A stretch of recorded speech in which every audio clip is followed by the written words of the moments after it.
Previously on our story, John Bradley, a former assassin framed for the murder of a presidential candidate in Spain, is determined to uncover the truth behind the setup and bring down the criminal organization that betrayed him.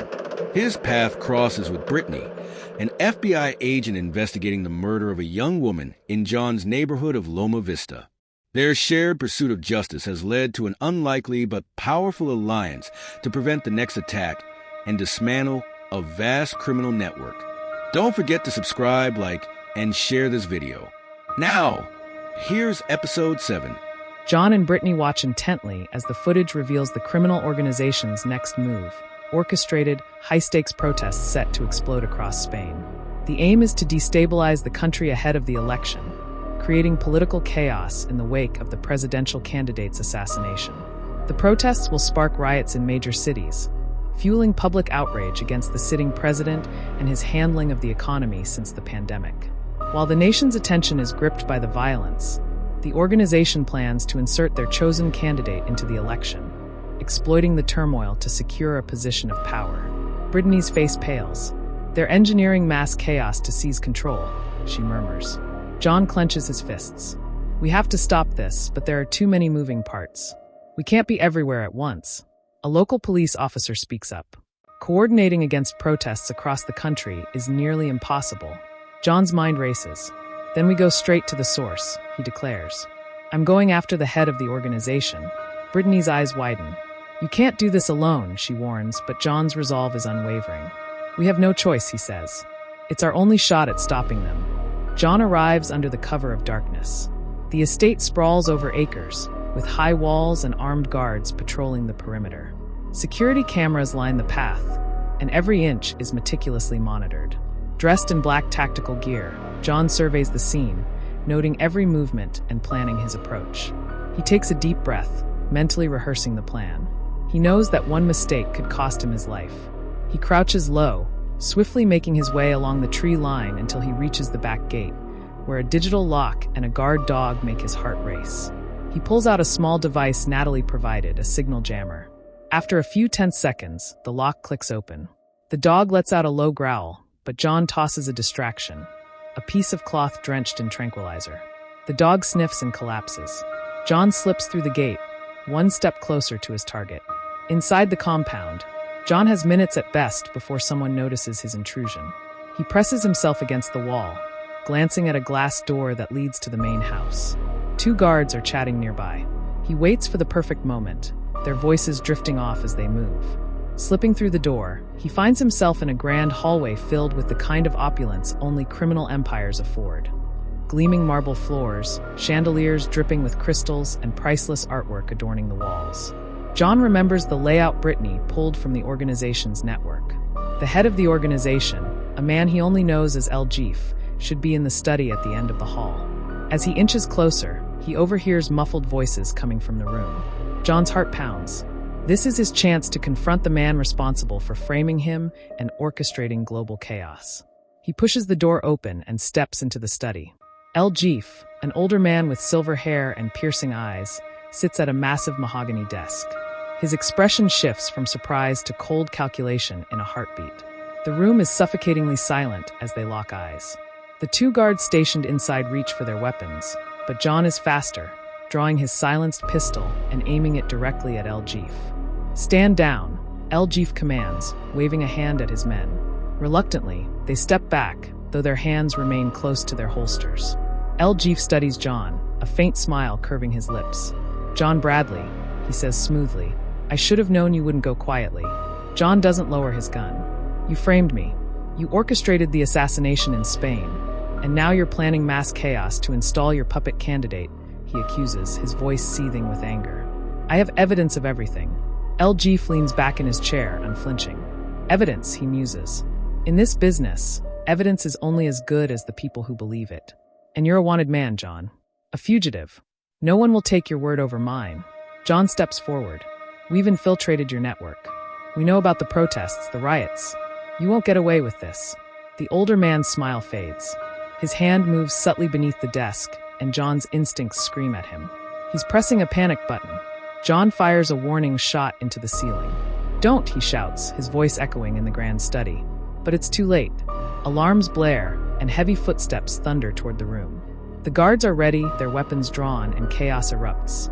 John dives for cover as bullets shatter priceless artifacts and bookshelves splinter around him. He takes down one guard with a precise shot, but knows he's outnumbered. With no choice, John leaps out of a nearby window, crashing through the glass and landing hard on the manicured lawn below. Pain sears through his shoulder as a bullet grazes him. He stumbles but forces himself to run, weaving between hedges and statues as more shots ring out. Adrenaline pumps through his veins as he reaches the outer wall of the estate, barely staying ahead of his pursuers. Just when he thinks he's trapped, an SUV skids to a stop in front of him, the passenger door swinging open. "Get in!" Brittany yells from the driver's seat, her eyes wide with fear and fury. John throws himself into the car, and Brittany slams her foot on the gas. Bullets ricochet off the back of the SUV as they speed away. "Are you insane?" she shouts, glancing at his bleeding shoulder. "How could you take that risk alone?" John grimaces but manages a smirk. "It had to be done," he says, breathing heavily. "We're not done yet." Brittany's hands tighten on the wheel. The war with the organization has only just begun. El Jeef stands at the head of the table, his face tight with rage. Around him sit his most trusted lieutenants, men and women who have overseen global operations for years. The room is sleek and modern, dominated by a long glass table and monitors displaying various feeds from across the world. A heavy silence hangs in the air, broken only by the muffled noise of the city outside. "Gentlemen, ladies," El Jeef begins, his voice steady but brimming with anger. "Our operation is compromised. John Bradley, our former operative, is now a major threat. He's infiltrated our circle and has evidence that could destroy everything we've built." The members exchange worried glances, and a low murmur spreads around the table. One of the top lieutenants, a stern man named Victor, leans forward. "How much does he know?" he asks, his voice cold. "Enough to be dangerous," El Jeef replies. "He's working with the FBI and a skilled agent named Brittany. They've already interfered with our plans in Monaco and nearly derailed our meeting in Madrid." Victor clenches his jaw. "We need to act now." El Jeef raises a hand, and the room falls silent. "We are at war," he declares. "Mobilize our field operatives. Find Bradley and the agent. We have the resources, the connections, and the power to crush them." He turns to one of the organization's tech specialists, a woman with sharp eyes and a laptop in front of her. "What about the spyware in our network?" El Jeef asks. She shakes her head. "It's sophisticated. Whoever placed it knew what they were doing. We can't trace it back yet, but we're working on it." El Jeef scowls. "Then we work faster. Bradley and the agent must be neutralized before they disrupt our plans any further." He scans the room, his gaze hard and unforgiving. The protests across Spain are just beginning. They will serve as the perfect cover for our real agenda. We must replace the presidential candidate and manipulate the political landscape to our advantage. Nothing can stand in our way. The room hums with energy as the lieutenants rise, ready to execute orders. Victor adds, "We'll sweep every corner of Europe if we have to. John Bradley won't escape us this time." With a final nod, El Jeef dismisses the group. The tension in the room crackles as the members disperse, each moving swiftly to launch a full-scale hunt for John and Brittany. As the doors close, El Jeef sits back, his fingers steepled. His mind is already churning with contingency plans. The war has indeed begun, and he's prepared to defend his empire at any cost. An old, abandoned warehouse on the outskirts of the city. The interior is dusty, with broken windows casting streams of light onto the concrete floor. A few rusted containers line the walls, and loose wires hang from the ceiling.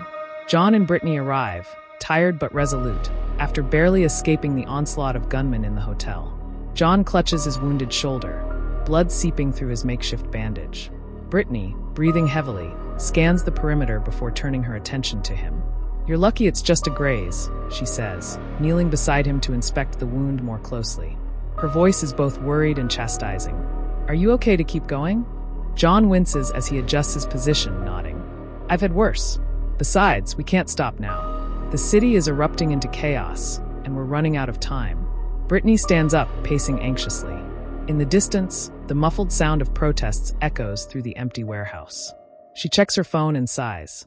The riots have spread faster than we anticipated. Madrid, Barcelona, Valencia. It's a full-scale upheaval.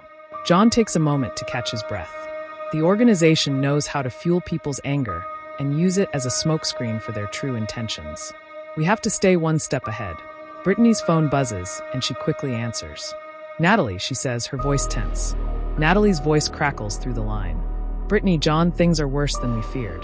The FBI is stretched thin, and local authorities are overwhelmed.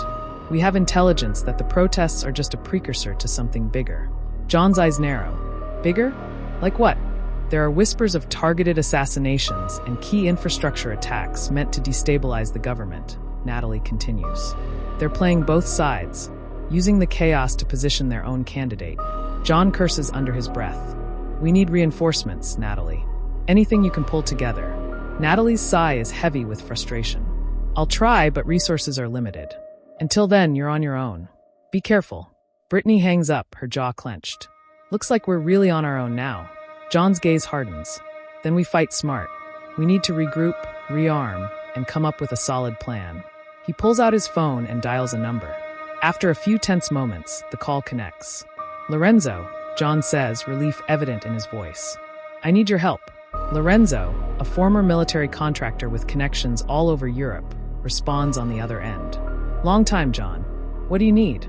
Guns, body armor, and any firepower you can spare, John explains. We're in deep, and we need to be ready for anything.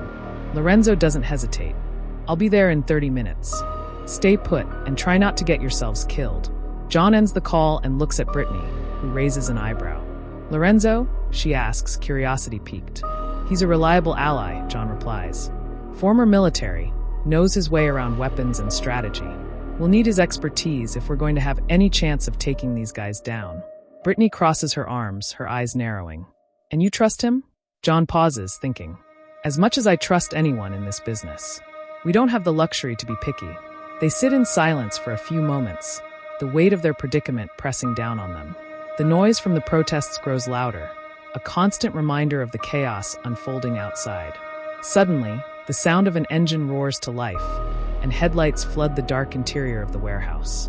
A black SUV pulls up, and the doors swing open. Lorenzo steps out, dressed in tactical gear, his presence commanding and reassuring. John, Lorenzo greets, nodding at his old friend. He then turns to Brittany, offering a polite smile. You must be the infamous FBI agent causing trouble alongside him. Brittany manages a weak smile. Guilty as charged. Lorenzo moves to the back of the SUV, popping the trunk open. Inside, an arsenal of military-grade weapons gleams under the dim light.